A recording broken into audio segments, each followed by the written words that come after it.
Hello guys, welcome back again to my channel. um this is a new position I'm taking, honestly, because I don't know, like, finding a place to properly stream is quite tough in my room because I'm currently home and all of that. So welcome back again to my channel. In case this is your first time of seeing me, I'm Anikan MD. I make medical school content, lifestyle content, and sometimes YouTube stuff too, but solely I've been focused on med school as well as lifestyle content. So thank you for joining my live. If you're joining in, I would really appreciate it if you can like, comment, and subscribe. So as the title implies, right, in today's video I'm going to be answering um my MB questions. I'm going to be answering my professional exams questions. So I got this idea from Ruina Feng's channel. I remember back then, where she had this second MB series where she also talked about she precisely talked about some of her MB past questions. So with some of them I lost my hematology, and I thought I had another hematology, but like I couldn't find it. So I'm just going to be reviewing some of these. So what this helps you do is that you kind of have an idea of how to best approach these questions, right? Pardon me guys, my okay. So what this helps you do is that you kind of have an idea of how to best approach questions like this, just in case you are going to be sitting for these exams. You will know what is expected of you to write and all of those good stuff. This is actually supposed to be a video, but I just decided to be going live. I feel live videos, and another thing is that I've been battling phone space, phone storage issue, right? So I've just settled on doing live videos, because live videos I can like stream for as long as possible, and I wouldn't have to be concerned as regards space because it saves automatically to YouTube. So that is why I am so thank you so much for joining my live. Please like this video, leave a comment down below of what you want me to talk about. Just type something down there so that I can give you a shout out. So as I was saying, like, I feel like this is quite easier for me to do, right? I wouldn't have to edit so much, and I wouldn't have to battle the whole space problem. It will automatically save to YouTube, and that is why I'm going live now. I'm going to be starting with the first paper, which is pharmacology and therapeutics.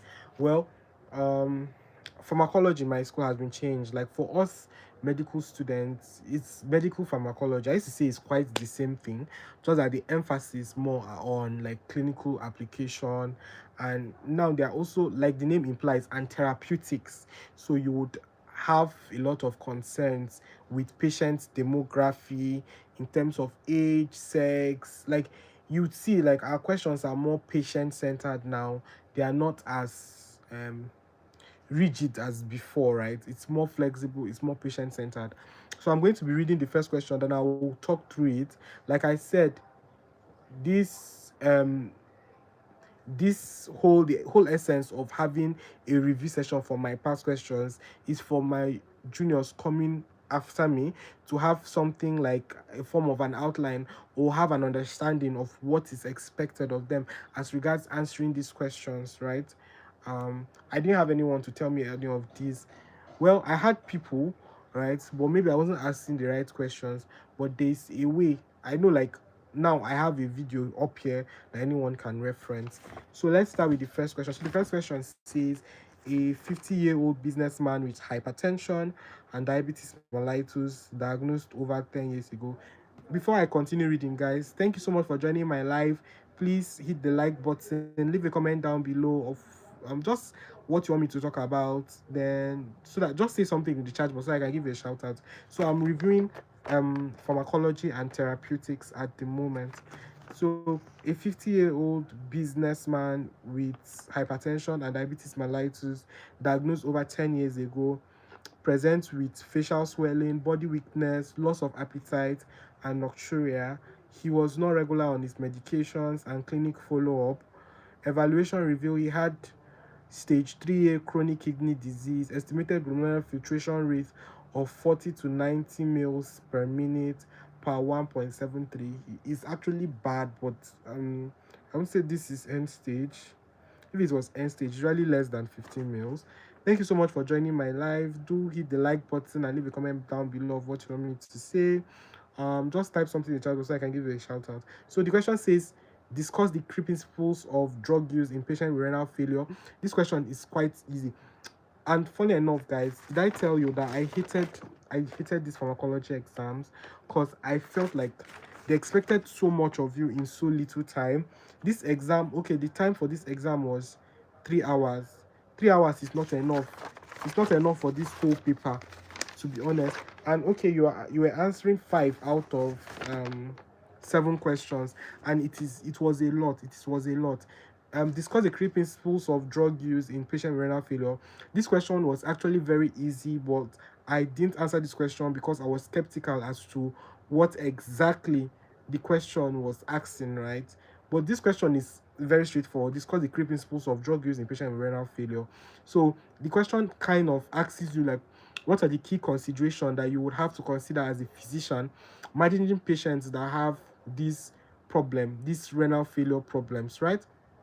So we are now asking ourselves, okay, what would be our concern? Number one, you would avoid nephrotoxic drugs. So like I said, I'm just going to give you what is expected. This question is straightforward, right? So you can just write out the key principles and just a little bit of discussion under it, right, as to maybe what it is and why you're considering it. So number one key principle is that you avoid nephrotoxic drug.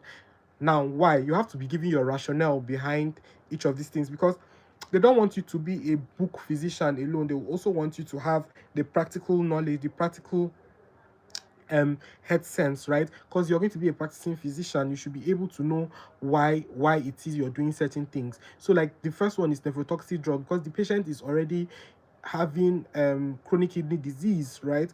So, and if you're giving nephrotoxic drug, you're giving a drug that is toxic to the kidneys and hence is going to worsen the patient's condition. So one of the key principles is that you avoid nephrotoxic drugs. You avoid drugs that are metabolized by the kidneys, because the kidneys is already deteriorating in function. So your main aim is to take away stress from the kidneys.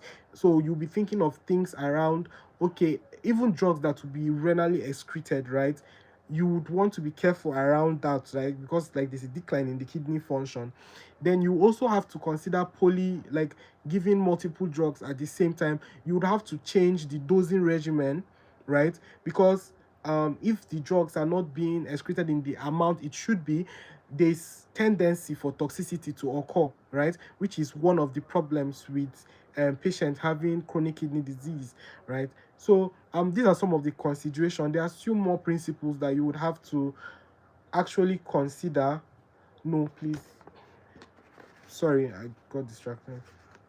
There are still like other key principles that you would have to consider, but these are some of them, right? And then the next, I think this is it. Honestly, for this question, it's very straightforward. Like, I just want you to just list out these key principles and talk about them. The next one is discuss the pharmacology of antidiarrheal agents, including your answer. Now, one thing I like about pharmacology department in my school, like I don't know for other schools, in my school, is that they would give you an outline of what is expected. Like they will not just ask you to discuss pharmacology of antidiarrheal agent. They will tell you what they would want to see, what they want to see in your paper. Like in this question, they say include the pathophysiology of diarrhea, classification of anti-diarrhea agents with examples, their mechanisms of action, pharmacokinetics, pharmacodynamics properties, uses, adverse effects and contraindication, indications of major groups. So basically, like they give you the whole outline. So you just have to stick to this outline, right? Because each of these things that they wrote here has a mark allocated to it. So these are like various headings, and each heading has a mark allocated to it. First, you have to talk about the pathophysiology of diarrhea. I honestly didn't answer this question. Oh my guys, as if they are plenty. I didn't answer this question, right? We're given an option to pick 5 questions. So I didn't answer number one, I didn't answer number two, but I answered the rest, right? So for this question 2 is very straightforward. I feel like if you're going to be taking pharmacology exams, you should know anti-diarrhea agents, you should know antiemetic agents. Under GIT, you should know peptic ulcer disease under GIT, because these are like the important things under gastrointestinal, right? Then when you come to CNS, you should know antipsychotics, antidepressants, anticonvulsants. Then under even sedative and hypnotics. Then under renals, you should know diuretic use. Then under CVS is very broad. You need to know antihypertensive, you need to know drugs used to treat heart failure, you need to know anti-anginal drugs. Because that's the next question. The next question, you see it, right? So pathophysiology of diarrhea, you should know that diarrhea has many causes, right? I would like to tell you, like, for when you're talking about diarrhea can be caused by microorganisms. Now, so when you're talking about the drugs used in diarrhea, one important drug class is actually antibiotics. But a lot of people forget the antibiotic drug class, but antibiotics too is very important. That's why they will say take some people will say they'll prescribe flagyl, which is metronidazole, and tetracycline. Like, these are like antibiotics, right? And that is because they know that microorganism can cause, like, we have E. coli, we have basically all these even parasites, right? Like Gladia lamblia, like is it Entamoeba histolytica. These are like parasites, right? There's Balantidium coli. They cause serious diarrhea, right? Then we also have viral causes, right? There's norovirus, saprovirus, all of this. They cause diarrhea, right? So basically, just that for viral cases, right, they will say most of them are self-limiting. So you don't give antiviral for them. You just manage with fluids and rehydration therapy. Then for antibiotic, for antibacteria, for bacterial causes, right, you will treat with fluid rehydration and fluid therapy, because you have to replace, like, one of the major goals for anti-diarrhea management is usually IV fluid, basically fluid replacement, fluid and electrolyte replacement. That is why they will say you should do ORS therapy, because that is the number one thing. Like, you if you are giving drugs without managing the lost fluid, it's like you're wasting your time. So the goal usually is for fluid replacement and electrolyte replacement, right? So, and like I said, right, for bacterial causes, you would have to give antibiotics, right? And different antibiotics work for different bacteria, right? So that is one important drug class. Before you start talking about the other drug class, right? We have bulk forming agent. We have Those are some of the drug classes under anti-diarrhea agent.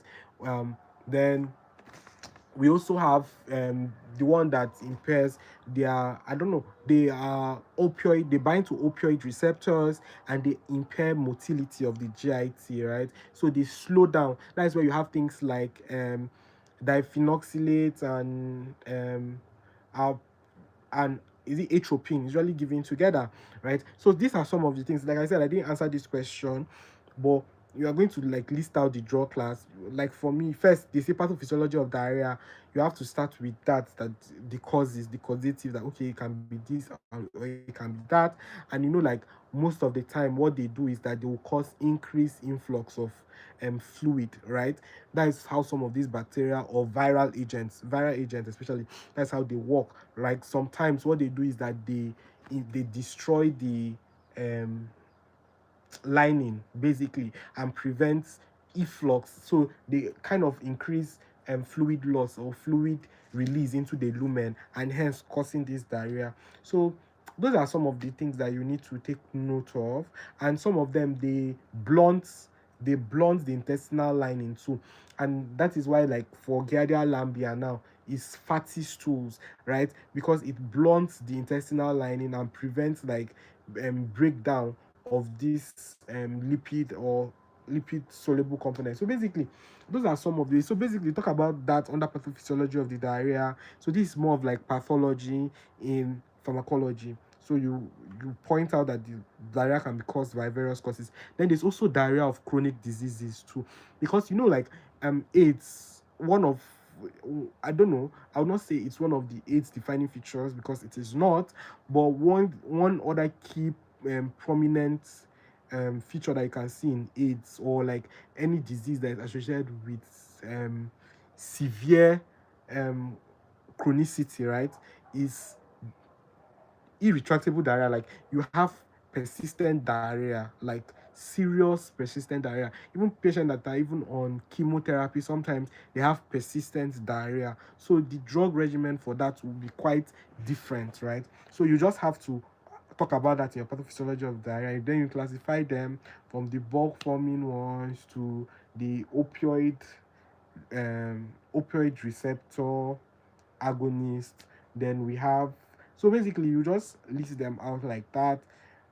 Then you go on to list examples, their mechanism of action, right? Like I told you, like for the phenoxylate and atropine, the phenoxylate especially, I think it binds to the mu receptor, the opioid receptors, and hence decrease motility of GIT. That is just a rough um mechanism of action of this drug, right? So there's pharmacokinetics and pharmacodynamics. Pharmacodynamics is usually the mechanism of action.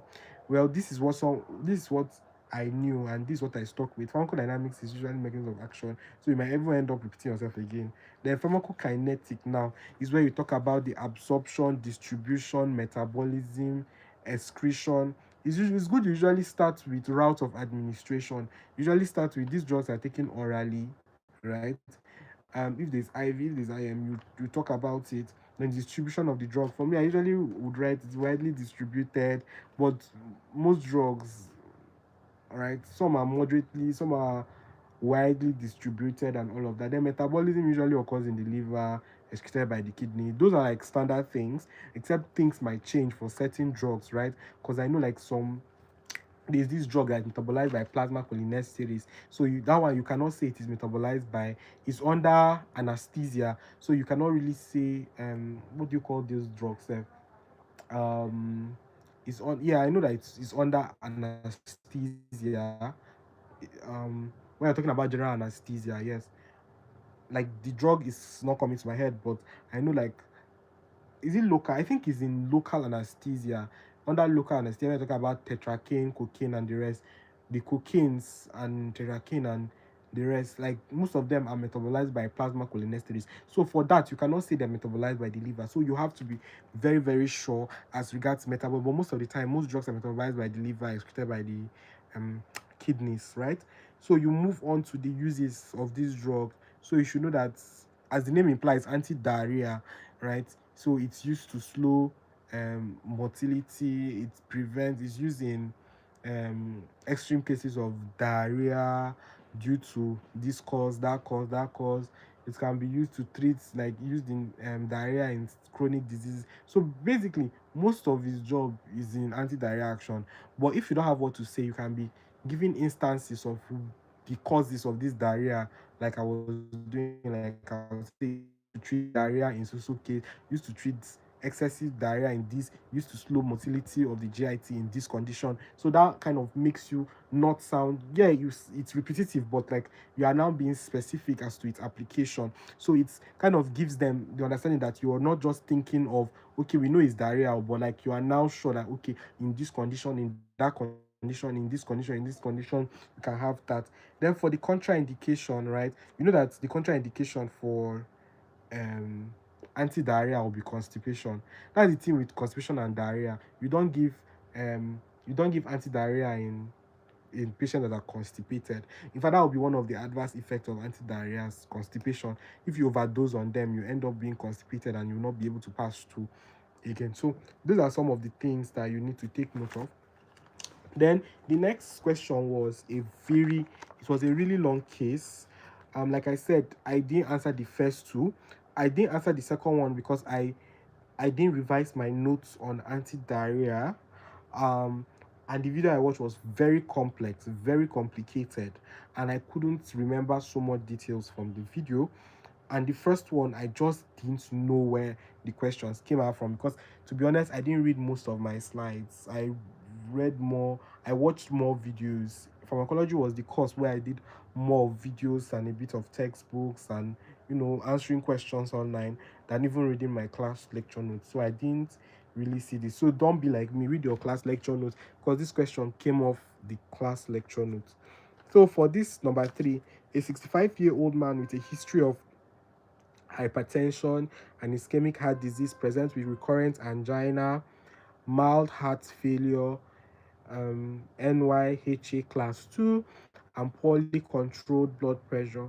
Discuss the pharmacological basis, mechanism of action, and clinical uses of beta adrenergic blockers in cardiovascular disease. This question too is straightforward. They're asking you about beta blockers, right? So they want you to talk about the pharmacological basis, the mechanism of action, and clinical use. So under these beta blockers, I remember I talked about the fact that it could be classified, right? I went on further to talk about that beta blockers could be class. There's the non-selective, there's the cardio-selective, there's the there are plenty types, right? So they will say non-selective, cardio-selective, selective, and beta blockers with extended action. Like basically, they will have different types. So I talked about the different types of beta blockers, but I used propanolol as my case study because it's like the prototype drug for this class. So you go on further talk about the mechanism of actions. As the name implies, it binds to it's a now for this kind of question, but I went down to the molecular level, right? I said that okay, it binds to the beta receptors and inhibits these receptors via the G inhibitory pathway. That is the GI pathway, right? So I say it binds and um, kind of down regulates signaling transduction through this receptor site, and hence it inhibits the action, right? So I talked about and clinical uses. You know that beta blockers are used in the treatment of so many conditions. It's used in treatment of hypertension, used in treatment regimen in heart failure. Because hypertension and heart failure drugs, they are quite similar, right? Yeah, there are discrepancies. Oh yes, most drugs are better preferred over others, but their treatment regimen is quite similar. So I talked about that. I also talked about the fact that beta blockers, example propanolol, can also be used in the treatment of thyrotoxicosis.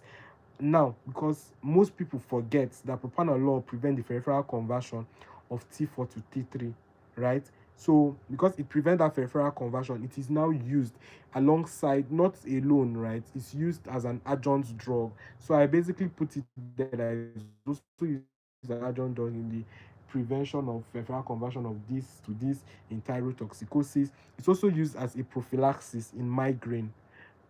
In fact, it's not even prophylaxis, more of treatment of migraines. Because I know of people that they prescribe propanolol for them whenever they have severe migraines. So I also included that too. So basically, at the end of the day, I had so many clinical uses for beta adrenergic blockers, right? Then explain the role. The next question was explain the role of angiotensin converting enzyme inhibitors in the management of hypertension and heart failure, include their mechanism, benefit, and major adverse effects. For this question, I went the whole way down through the RAS pathway, right? The renin angiotensin aldosterone system. So what I did was I drew a flow chart. Please, if you know that you not have time, to be honest, like I said, this exam was very intense. 3 hours is not even enough to answer all of these questions. So what I solely relied on was drawing flow chart. So I would draw flow chart first before I would come forward to explain it. Why I used to do that is just in case I don't have the time to explain it. My flow chart has shown the examiner that I do have an idea of what to say. It's just that I ran out of time. And with all this, I still ran out of time in this exam. I didn't answer like some part of this exam because of how like it was really fast paced, right? So yeah, this one is inhibitor management of hypertension. So I've talked about it. You draw a flow chart, you talk about the renin angiotensin aldosterone system, you talk about how renin act on angiotensinogen, and angiotensin being converted to angiotensin 1. Angiotensin 1 goes to the lungs, where the angiotensin converting enzyme convert angiotensin 1 to angiotensin 2. Angiotensin 2 down comes forth, and it is the major um, man of action. He's the one that is going to cause widespread vasoconstriction. Is what is going to cause release of aldosterone and eventually release of the ADH, stimulation of the test centers, and all of this in a bit to increase the. So basically, we just talk about all of these things, and like one of the triggers or the major trigger is hypotension when there is decreased blood supply to the renals, to the kidneys, right? So that is what sets the whole cascade into action. So basically, you just have to hammer emphasis on that. Then you will now talk about the angiotensin converting enzyme inhibitors, which inhibits the conversion of angiotensin 1 to angiotensin 2. That is where it specifically acts. It prevents angiotensin 1 from being converted to angiotensin 2, and hence deprives um, angiotensin 2 for fully acting on the various organs and tissues and blood vessels, right? Because it is now being decreased in circulation. So um, I talked about that in relation to hypertension and heart failure, because um, now why that is a problem in heart failure is that the heart already is, you know what heart failure is? Heart failure is the inability of the heart to be able to meet up to the metabolic demands of the body, right? Inability to, supply blood basically to the organs of the heart, right? So now, once you give an ACE inhibitor, right, you prevent that peripheral conversion of angiotensin 1 to angiotensin 2. And angiotensin 2, right, it causes widespread vasoconstriction, hence increasing the total peripheral resistance, hence making it difficult for the heart, like increasing more pressure, because now the heart pumps against this resistance. And like if you're pumping against a certain force, it is too much work, it is too much strain, so you are worsening the heart failure, right? And also you should also consider the whole so that is why it is not basically good in heart failure patients, right? It's also not good in hypertension, right? Because you're increasing total peripheral resistance, and when you increase the total peripheral resistance, you're increasing the blood pressure, because there's an interrelationship between the blood pressure and total peripheral resistance. So I also wrote the formula for blood pressure. Like blood pressure is equals to cardiac output and total peripheral resistance. So if you're increasing total peripheral resistance, you're increasing the blood pressure. So I also pointed out that it is when you inhibit this conversion, right, there is now going to be a decrease in the total peripheral resistance, and hence a decrease in the blood pressure. So basically, I just painted this beautiful scenario and explained. Now, the aim for pharmacology exams is to prove or to further like explain that you fully understand the concepts. That is one thing that most people forget. When you're writing a pharmacology exam, yes, you would have to tie in pathology, because things are starting to change. Like now, it's from medical pharmacology and therapeutics. You have to prove that you understand the pathology of the disease. You have to prove that you understand the drug itself, and you have to also prove that you can use the drug within the safety margin, right? So when I say you can use the drug within the safety margin, is that you know the indication for the drug, and you know the contraindication for the drug, right? You know how the drug works. That is the mechanism of action, contraindication, and indication. You also know like some of the risk associated with that drug. Now that makes you a safe doctor, because you can operate knowing the limits in which you can use the drug, right? So now that's why I went through the pathology, right, or the pathophysiology. Then from there I can now build up my case of why I'm giving an ACE inhibitor, right? So it said include their mechanism of action, which I have explained. So it inhibits this, prevents conversion of this to this. Then the benefits, which I have explained. I've told you that it reduces self-referral, reduces the blood pressure, hence it also reduces the afterload. I guess afterload is the force that you need to pump against, right? I think that's afterload. Please check me if I'm wrong, but that is what you need to pump against, right? So it hence reduces that in heart failure, right? Like I said, the question will tell you what they want. So they're asking for mechanism, benefit, major adverse effect. They're not asking for okay, major adverse effect. For this question now, you cannot start your major adverse effect with um nausea, vomiting, GI disturbance. That is rubbish. What they would want you to, what they will be looking out for is dry cough, angioedema, because ACE inhibitors are notorious. They are very notorious drugs, and they are known for causing severe dry cough. And why that is so is because normally the angiotensin, the ACE enzyme, right? I think it also breaks down bradykinins, right? But now that you're inhibiting it, there's increase in bradykinins. So hence, it is now inducing a lot of inflammatory reaction, and hence this cough response. So basically, they would want to see that you know that one of the major adverse effects is dry cough. Then they would want to also see that you know that it can cause angioedema, right?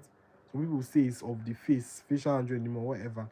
right? But you know that like that is one of the adverse effects before you can go on to write other things, right? But they would want to see this first. Always remember that the rule in pharmacology is to write the pertinent, not like all effects are not important, right? But there are some specific effects that are attributed to certain drugs, right? And you should never make the mistake of mixing it up. Like there are certain drugs that have certain side effects, and those effects should come up first. They should come up first. Let me give you an example. If you're talking about methotrexate, let's talk about methotrexate. Methotrexate is one of the is a very important drug because it is used in the treatment of cancer. It can be used in is a chemotherapeutic drug, right? It's an anti-metabolite, if I'm not mistaken, right? Yes, anti-metabolite, and basically it inhibits production of folic acid, right? One of the major side effects of that drug is hemorrhagic cystitis. Hematologists, when in leukemias and all of that, they will not forgive you if you don't tell them that the side effect, if they ask you the side effect of methotrexate, and you don't tell them that it's hemorrhagic cystitis. It is unforgivable for them because they believe that these are side effects that are very unique to certain drug, and it is unique to methotrexate, right? Like I said, it's not only used in this condition, it's also used in treatment of arthritic condition like rheumatoid arthritis and all these what do they call them, like Sir John syndrome, like all these um SLE, like all these autoimmune disorders. Yes, that's the word, autoimmune disorders. So they will not forgive you if you don't know these side effects. So start with the most important side effects of the drug first before you go on further to talk about other things, right? Because it is very important for them. You don't waste people's time, you go straight to the point, right? So the next one is outline the pharmacological difference between nitrates and calcium channel blocker in treatment of angina. This question was quite tricky. What I did was I drew a table, then I explained for nitrates and I explained for angina. I know that nitrate, they could be venodilators and vasodilators, or they can even be both. This is where hydralazine falls, right? It could be hydralazine, I think, is both a veno and a vasodilator, if I'm not mistaken, right? Then we have nitroglycerin, then we now have the nitroprusside, the sodium nitroprusside. These are all nitrite drugs, and like I said, it could be vasodilators, venodilators, or both. And most of them, they operate via the cyclic GMP pathway, right? That's what I can remember. Like for calcium channel blocker, you know that for calcium channel blocker, there's the hydropyridine. And now the question was very specific, like in the treatment of angina, right? And you know that angina is like vasospasms of the blood vessels, right? So basically, you just talk through it. Then for calcium channel blocker, I talked about the fact that there's dihydropyridine and non-dihydropyridine, and how, please pardon the noise that you might hear, and how non-dihydropyridine comprises of the verapamil, diazepam, and how the dihydropyridine consists of amlodipine, efidipine, um, all the nicardipine, all the pins, right? So I talked about the fact that calcium is usually needed for contraction of blood vessels, and now when you're inhibiting its release from when you're inhibiting its release, so there will be more of a vasodilation effect instead of the constriction. So basically, I walked around it like that. Then I also talked about angina, types of angina, certain drugs that are unique to certain types of angina.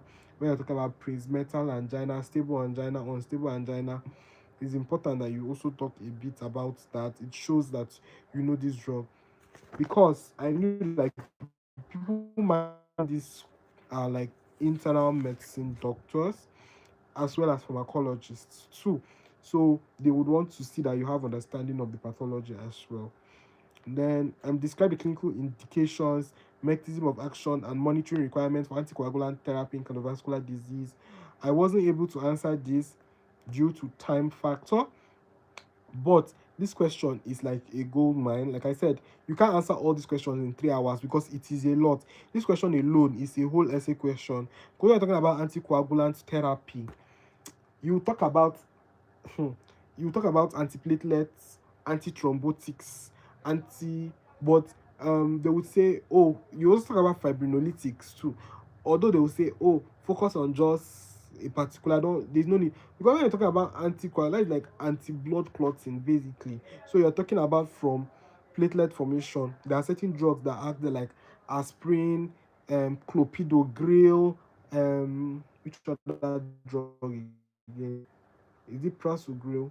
Anyway, these are some of the drugs there. Then you now come forth and you talk about the, but some people say it is not necessary. That you should only focus on the clotting cascade, like anti the factor 10A inhibitors like apixaban, rivaroxaban, like those are what you should really focus on.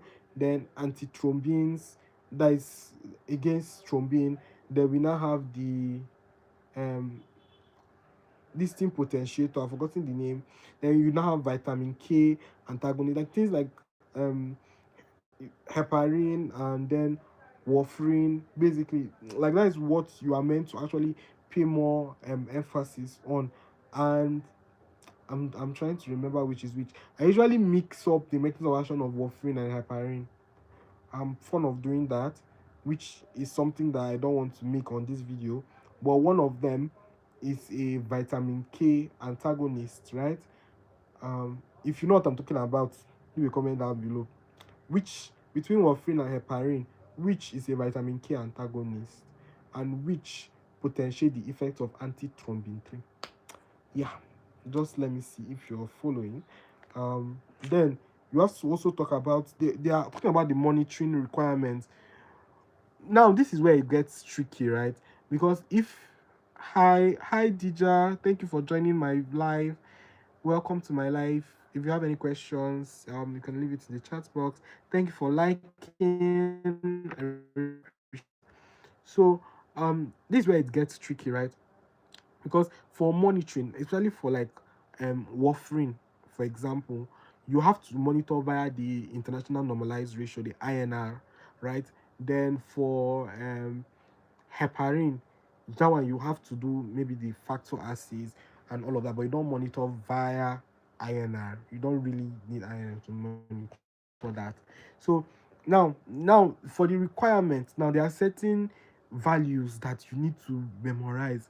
Like if somebody have been placed on long-term warfarin, what is the INR, what is the normal INR, and all of these things. So that is why I wasn't able to really answer this question. But once you just prove to them I have an understanding, I think, like I said, I talked about the fact that some of these anticoagulant they potentiate antithrombin 3, then the other one, and there are some that are direct, they are like oral anticoagulants therapy, while the others you can't give it orally. So when you classify it like that, then there's also now fibrinolytics, right? That like streptokinase and the rest, altiplase, right? And the rest, right, that break or lies these fibrin clots. So this question is not straightforward, but it's straightforward. Like if you know how to classify anticoagulant from beginning to the end, like there are different ways to classify it, oral and the ones that are not oral, that is direct acting. Then you know that there are different factors, inhibitors. You know that there's the vitamin K antagonist. You know that. So basically, when you have a framework of all of this, you will be able to answer this question very accurately. So that's it for this. And like I said, that this question on anticoagulant can be a whole essay question. I know hematology, they usually would give this as a whole essay question because it is a lot to write on. Next is discuss the pharmacology of anticonvulsants, including your answer, the classification, its examples, the mechanism of action, pharmacokinetics, and pharmacodynamic uses, adverse effects, contraindication. Like I said, I hated this exam because they were asking so much of you in so little time. It was too much to write. It was too much to do in the time frame that they were giving. They were giving so little time to write so much.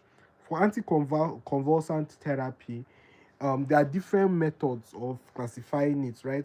There's classification based on mechanism of action. There's classification based on its therapeutic use, like the condition in which these drugs are being used. Me, I usually would go based on mechanism of action. However, I know of some of my friends that would go the route of use, its utility, and that does not mean that they are not right or I'm not right, right?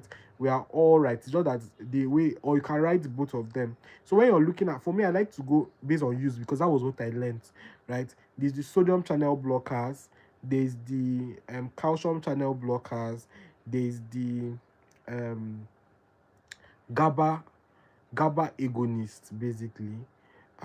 Like the potentiate GABA action. That's where you have benzodiazepine and barbiturate. Then we now have the is it VMAC? That is where you have leveratisone. Then you now have what do you call this? Where you have tiagabine and the rest. So basically, if you understand the different mechanisms of actions, right?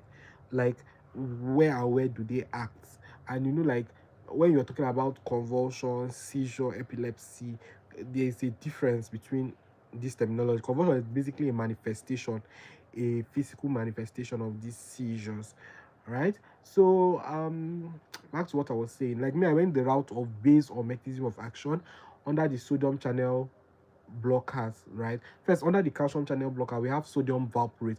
However, most convulsants, they don't have a single mechanism of action, right? So some of my friends will argue that they went the application routes, right, because of discrepancies between what lecturers believe, what textbooks say, and all of that.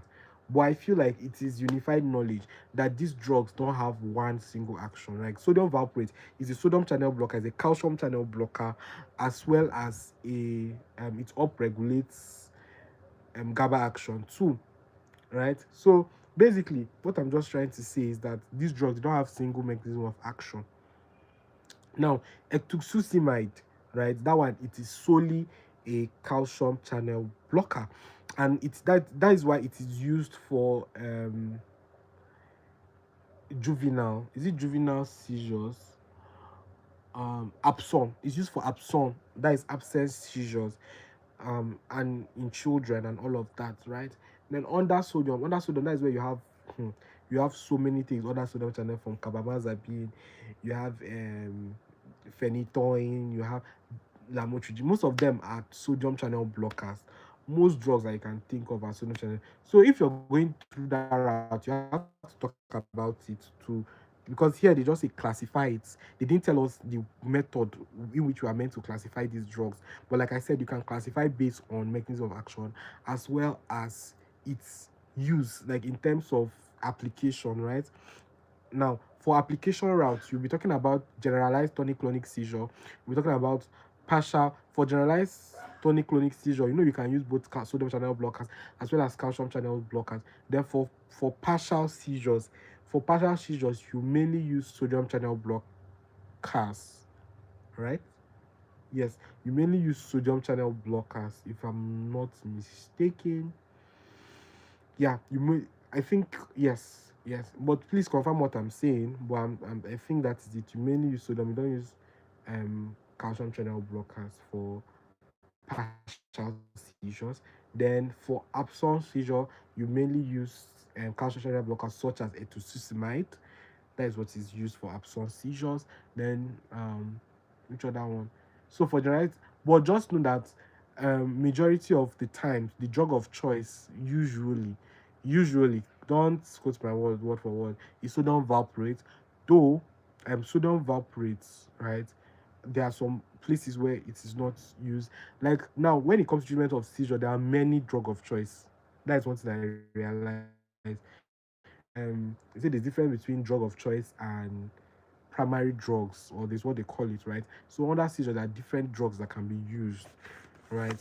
But majority of the time, sodium valproate, because it's a sodium channel blocker, calcium, it can do both actions, right? And I say with examples, then you now talk about their mechanism of action. Like I said, it's even in the name. Sodium channel block, calcium channel blocks these channels basically. Then pharmacokinetics. Then I also talk about the GABA. the ones that potentiate the effects of GABA, benzodiazepine, and barbiturate. Most of the time, they are usually given first, like to abate the seizure before a follow-up anti-seizure drug is now being used. But most of the time, that is what is used. Then the pharmacokinetics talk about the absorption, distribution, metabolism, and excretion of these drugs. And like I said, most of them are given. They can be given IV. They can be given rectally. Yes, because I know there's rectal benzo. You can give that one, usually given in children, pediatric cases. So basically, talk about route of administration, talk about the absorption of the drug, talk about basically what we have been saying. And I told that pharmacodynamics is usually the mechanism of action, right?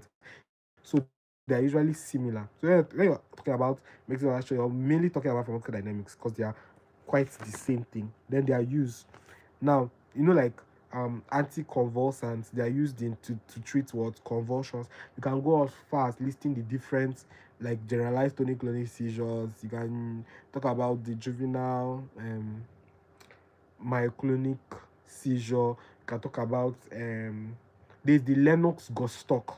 Yes, also used to treatment of that rapid cyclers. Basically, these drugs can be used for many things, right? It can be used as sedatives and hypnotics. That is where you have benzo and barbiturates, right?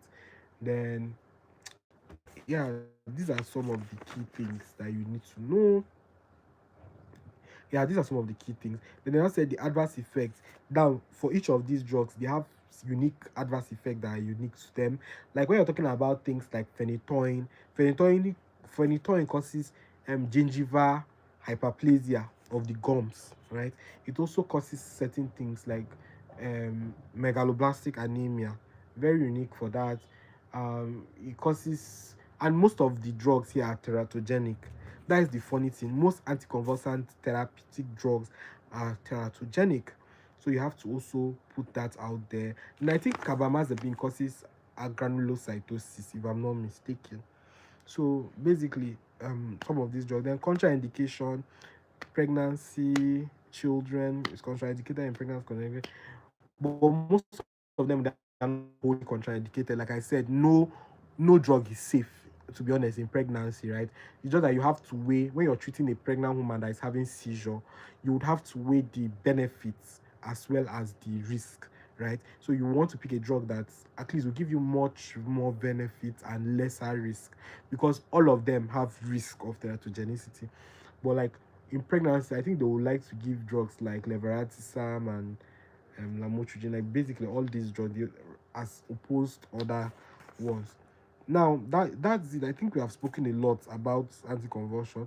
Then the next question, which was write short notes on each of the following oral anti-diabetic medication, highlighting mechanism of action, two indication for use, two contraindication, and example of each and two side effects. So the first drug here is sulfonylureas. They gave sulfonylureas, they gave biguanide, they gave dipeptida, peptidase 4 inhibitors, and sodium glucose 2 co-transporters. So for sulfonylureas, this is where you have glabenclamide and glamipuride, and which other one?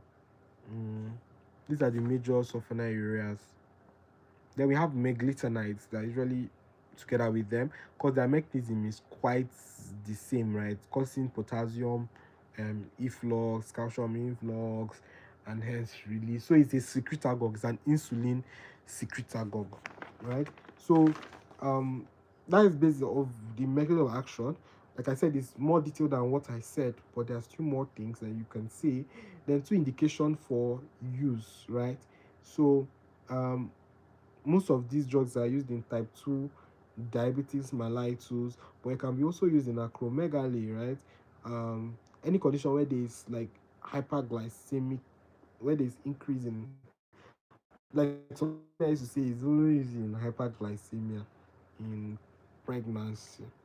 Sometimes you just have to be careful as to what you're saying, but you know that these are not usually used in type 1 DM. If it's type 1 DM, you know that it's mainly insulin, right? Insulin and its relatives. That's what is mainly used in type 1 DM. Now, they now talk about the contraindication for this drug. So you will not want to give this to a patient that is hypoglycemic. So it just makes sense, right? But there are other, and She was very kind enough to ask for 222. She put a number that she wanted, because it's quite difficult if they want you to bring out 10 or 5. Like, you would have to use a lot of brain cells, because contraindications, like, it's going to be a lot. Thank you so much for liking my video. I really appreciate you joining my live. Thank you so much. Do like this live and send a comment down below of what you want me to talk about. Thank you. Hi, Azzy Christ, J2Q. Thank you for joining. Hello, Ubong Savior. Thank you so much. Thank you so much for joining my live. Do tap on this live. Just continue to like this live. Don't forget to hit the subscribe button and the like button too. I need help. Okay, Azzy Chris, what do you need help with? Um, what do you need help with? So the next one is Bigoanite. So for Bigoanite, the major. Thank you so much for liking. Thank you so much. I really appreciate. Azzy Chris, what do you need help for? Or what do you help with? I'm listening. So for Bigoanite, the major the major drug in Biguanide is metformin. Metformin is like one of the major drugs there. I think that's even the only drug. I don't know. But I was reading somewhere that a new drug has been added, right? So, and you know that for this one, it's a PPAR gamma, yes, um stimulant, be agony. So but that's basically how it works. And you know that for metformin, it inhibits hepatic gluconeogenesis. It increases more of glycolysis. Like, basically, it fosters things that would break down sugar, that would absorb the sugar, that would not generate sugar. Even lipolysis, I think it also encourages lipolysis, if I'm not mistaken, right? So it has some of these functions, right? So as the Chris saying, I'm in 200 level medicine and I'm so scared and confused. Sorry for distracting. No, it's fine. What are you scared and confused about? Are you scared of the class as a whole? Are you confused as to the curriculum, or what exactly are you scared and confused about? I think I just want to have an understanding, then I would pick it up from there. Yeah. No, it's fine, Chris.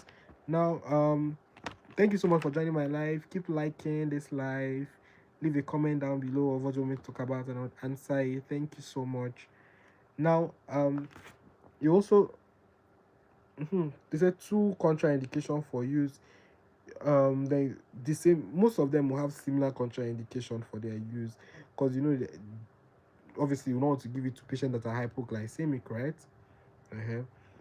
Then for dipeptidase peptidase 4 inhibitors, this DPP4 enzyme, they break down GLP, right? So you're inhibiting that, hence you're increasing the amount of GLP in circulation. It's somewhere around this line. Then the sodium glucose 2 co-transport inhibitors. So what they do is that they prevent excretion of glucose, right, by binding to these transporters and inhibiting the exchange. No, they are even co-transport and inhibiting their excretion, right? So that is it. Then you have to give examples of each of them. Like sodium glucose 2 co-transporter is emaflog emafloxacin. I can't even pronounce some of the names of these drugs, right? Then the DPP4 is I don't know why some of these drug names are leaving me, but if I see the drug, I will remember. To be honest, I can't. I don't know. I feel fatigued already. Um, there's two more questions. Then I will be wrapping up on this live. I think I'll be going live more subsequently. But before I continue, I would have to answer as a Chris question. He said it's bulky and the curriculum is so big. Um, One advice that I would usually tell my juniors is that you should take it one step at a time. Take it one step at a time. If you try to look at it from a standpoint of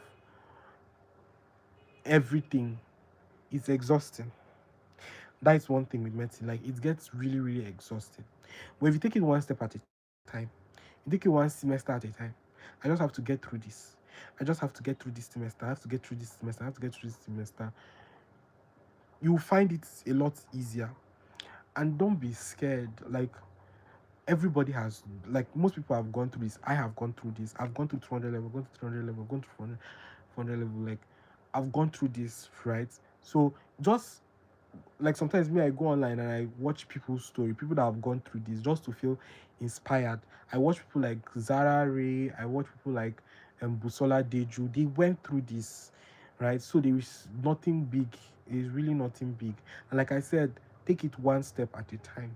Take it one step at a time. If you take it one step at a time, you'll be less scared, because it's more of like the hurdle is now within a confines of time.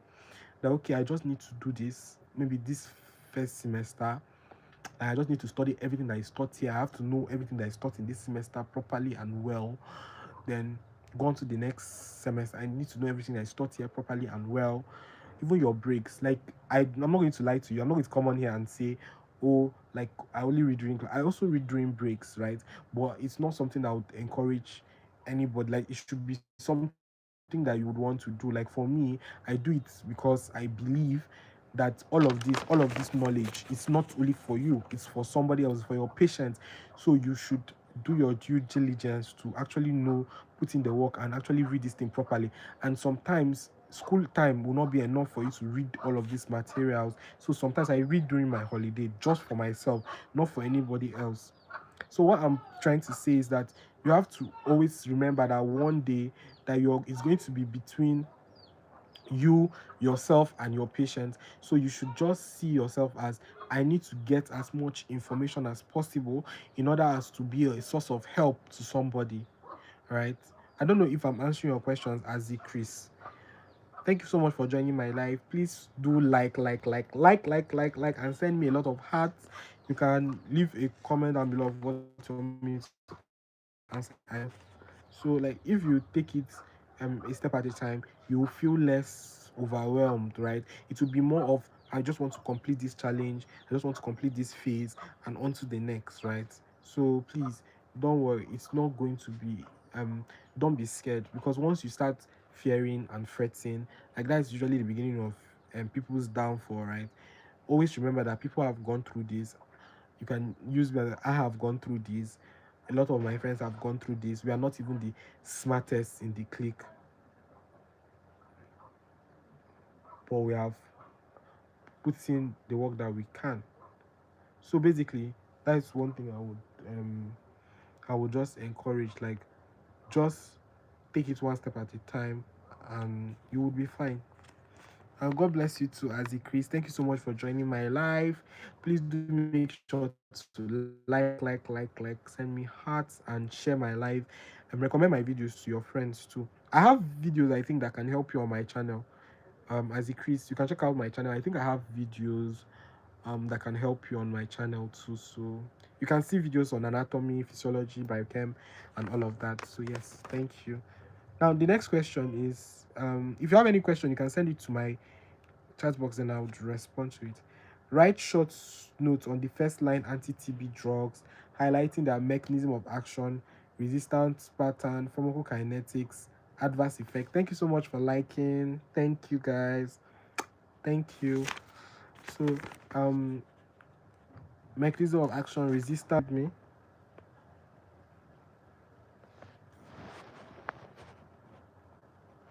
Hello guys, are you still with me? I'm sorry, I had a bit of network issue.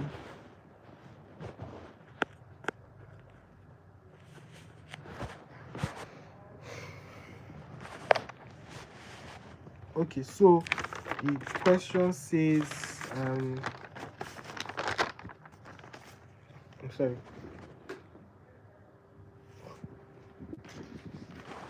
So this question says I should write short of the first line anti-tuberculosis drug, highlighting the mechanism of action, resistance pattern, pharmacokinetic, adverse effect, and clinical use.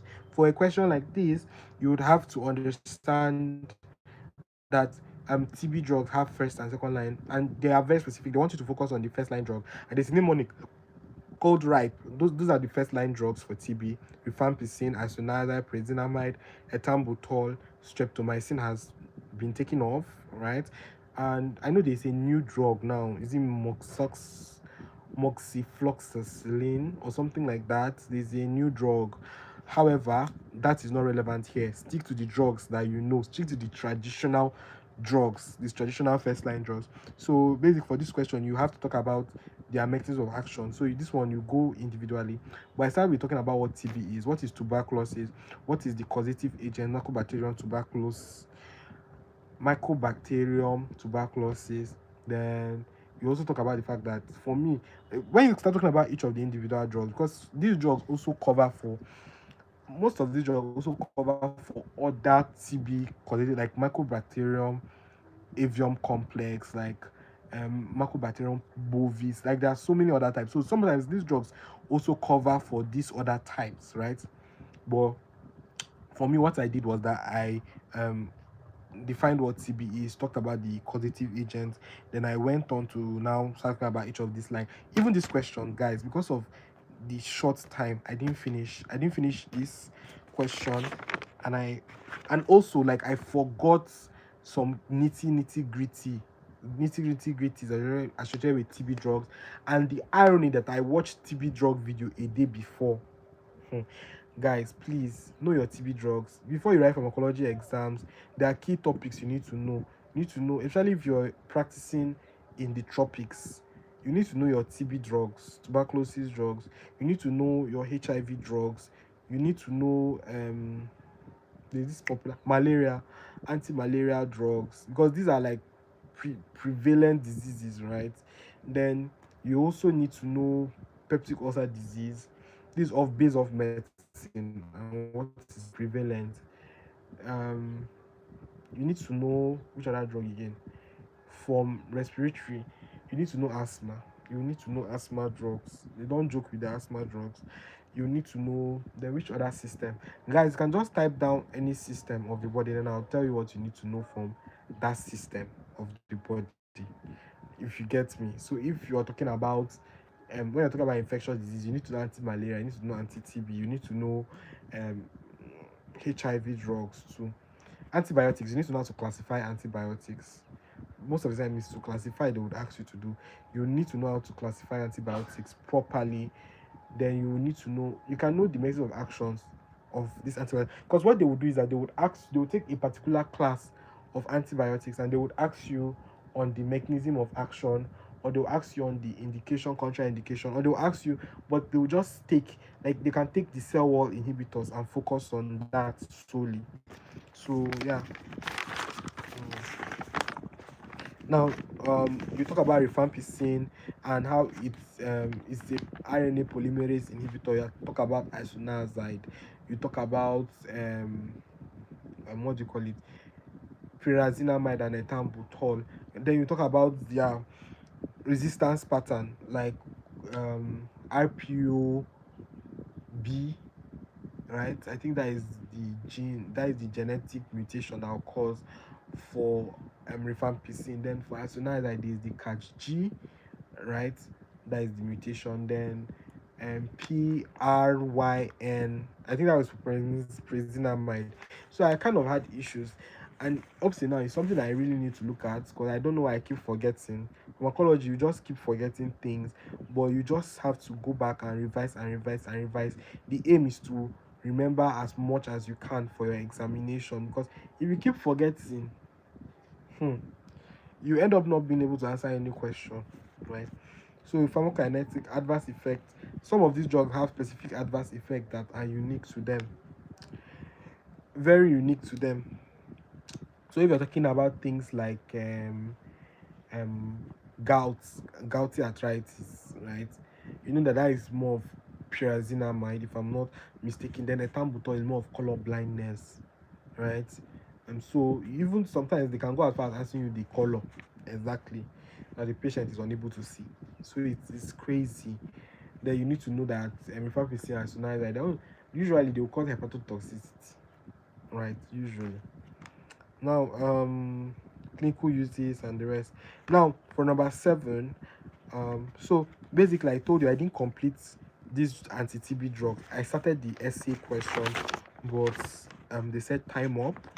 Then I didn't complete 3D, which was anticoagulant therapy. I didn't even start it.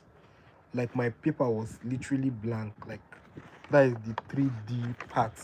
I'd already answered A, B, C. So I realized I was taking too much time on the question. So I was like, okay, I would come back and answer it. I did not come back, oh, because I was writing on TB.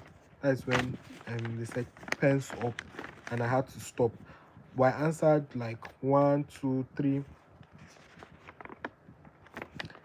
4.5 out of 5 questions. No, three, yes, 4.5, 4.5. 1, 2, 3, 4.5. I think I answered 4.5 out of 5 questions.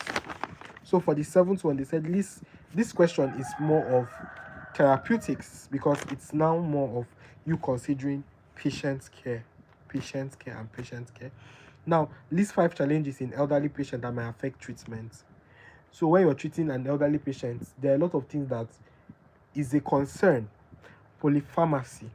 Most elderly patients are on multiple drugs already, right? So you adding your own treatment regimen, you'll be more bothered about drug interaction, drug food interaction. You ask yourself, okay, he's already on this and this on this. If I add this drug, will it affect the treatment of this patient, or will it affect the metabolism of other drugs? Is it leaving this patient more prone to toxicity? Right? So now this question forces you to think about the challenges that you face. Now, for an elderly patient, one is polypharmacy, multiple drug, multiple mechanism of action, multiple, and adding new drugs can lead the patient to have drug interactions, right? There might be drug interaction between these multiple drugs. For this patient, there's usually a decline. I don't like to say cognitive function, but there's a bit of a decline in cognitive function, because the elderly ages are prone to Alzheimer's disease, all these demyelinating diseases, and all these diseases that kind of impair cognitive function. So this patient is prone to forgetting to take his medication, right? Is prone to memory loss, basically, which would definitely impact your drug choice, right? You would want to give patients drug that will have minimal dosing time, so that the patient will be able to at least know that he's supposed to take it once, and not that you give multiple doses and he might forget or skip a dose and all of these things. So there are a lot of issues that come with that. Then you also want to also consider the psychological um state of the patient, right? Because usually there's an interplay between psychology, environmental support, and all of that with treatment, right? Treatment effectiveness, right? You also want to also consider the fact that this patient's diet is somewhat affected, because like sometimes with the elderly, they might start losing their teeth, and they'll not be able to eat certain kind of food, so their diet too has an impact on the medication choice and a lot of things. So those are some of the challenges that we face when treating elderly patients. Then 5 consideration that should be made in pediatric patients. Now you should always remember that children are not little adults. That is wrong ideology. They're not little adults. Children are not little adults. So number one, you also consider the fact that their livers are not fully developed. They are premature. They are like developing, but they are not fully developed. So you will not, which would have impact on metabolism of drugs. So drugs will not be metabolized, because most metabolism of drugs occur in the liver now. So they'll not be metabolized as fast as possible and broken down as fast as possible. So even excretory, their excretory function is not fully developed yet, so they might not be able to excrete the metabolites of these drugs. Then you have to talk about the fact that their blood volume, they have more extracellular fluids than even their intracellular fluid, unlike adults which have more intracellular than extracellular. So they are prone to anemia, they are prone to blood loss, they are prone to easy dehydration, they are prone to a lot of things, like even finding veins. So if you're giving IV drugs to these patients, those are consideration that you need to make. Like finding their veins can be a struggle. Then 5 conditions should be made for prescription given to pregnant women and lactating mothers. Shouldn't that pregnant women set because of their pregnancy is a physiological state, even though it has a bit of pathological um, in fact, I hate using the word pathological, because what happens is that the mother's body goes into protective mode, right? So it starts changing, right, in order to accommodate the developing fetus. Some people say the fetus is a parasite, so the mother is trying to, fend and, provide for this thing that is developing in her. So now, what was I saying now? Um, a lot of when it comes to prescribing to pregnant women and lactating mother, the fetus should be a concern too, right? It should not only be mother, because certain drugs, they cross the placenta barrier and they have impact on the baby, right? So your thought process now will change, as even for lactating mothers, some of these drugs, they are being excreted in the breast milk, and these babies, they feed on breast milk, right? So they have tendency to consume metabolites of these drugs, and if these metabolites are harmful, it would harm the child. So those are some of the considerations. Then 5 strategies you would employ to optimize therapy in the above special population.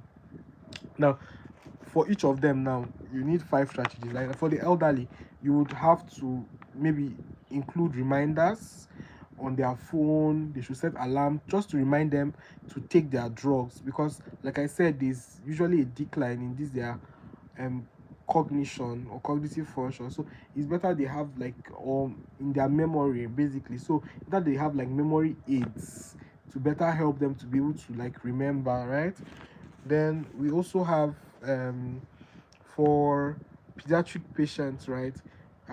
They should you should consider um drugs that are not hepatotoxic or nephrotoxic, right? Because their livers and their kidneys are quite frail, right? Then even for pregnant and lactating mothers, drug of choice, they should consider drugs that are not excreted, that their metabolites are not excreted in the breast milk, so as not to pose harm to the feeding breastfeeding child.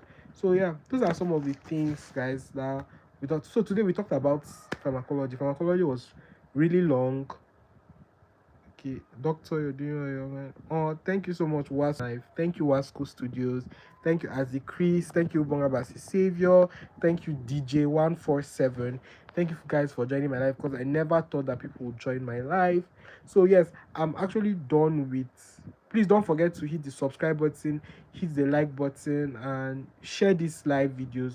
I've been going live so many times, so I'll just encourage you all to share my live videos, because I try to cover a lot of things. I told you I'm battling memory space, so I really can't edit so much. So most of the time I just come on live and give all the information that I have for you all, because it uploads directly to YouTube, right? And I wouldn't have to edit, and I wouldn't have to do any of that. I'm so happy that I've been able to, give you guys some impact. So today we talked extensively about pharmacology. Subsequently, I might go live again tomorrow or subsequently. The thing with me is that because I can be spontaneous, so I can come on live anytime, but I will try as much as I can, maybe to release an update, like kind of informing you people when I'm going to go live. But if I don't, just know my live videos will always be available on my channel. If you click the live, you see all my live videos, so you can watch and follow, right? So we finished pharmacology. Subsequently, we'll do pathology. Then I'll talk about advice that I have for this class, and then I'll be done. Like, the Part and Farm series is coming to an end, guys. I'm really excited. Like, it's coming slowly to an end, and I will be done talking about Part and Farm, and I would focus on other aspects, right? And yeah, I'm really excited. I'm really excited. Does anyone have a question for me before I close, before I go? If you have a question, please leave it in the chat box before I go.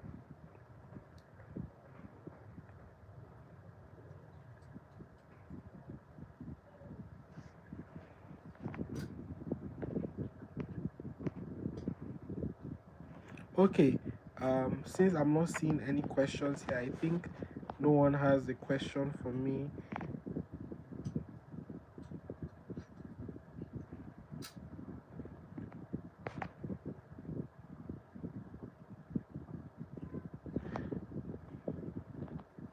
Thank you so much for watching my live. I really appreciate. Okay, I think nobody has questions, so I would be ending my live now. Thank you guys. Bye.